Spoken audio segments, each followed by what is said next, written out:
Ethiopia has been trying to negotiate debt relief for the last 5 years. My daughter was born around the same time as they began this process, and she's learnt to read and write in the same time as the world has failed to agree debt relief for Ethiopia. Now, just over a year ago, government lenders, such as France and China, did agree a debt relief deal. But private lenders, led by VR Capital and Farallon Capital Management, have been pushing for far more money. They've used the threat of legal action to bully Ethiopia into signing up to a bad deal.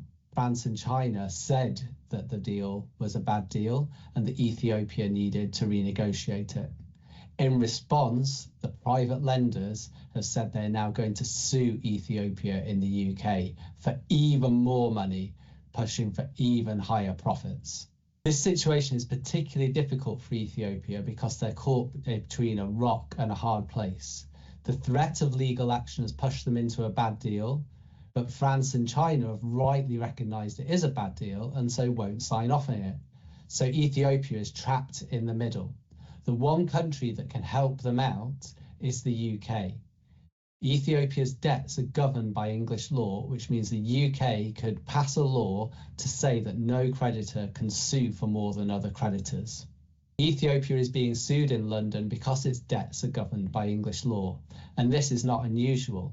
90% of the debts of lower income countries to private creditors are governed by English law. That's why the UK has to take responsibility and create a fairer system by changing the law here. Our allies, the African Forum and Network on Debt and Development, are saying that this case once again shows that the G20's debt relief process has failed. Instead, we need a UN framework for debt relief.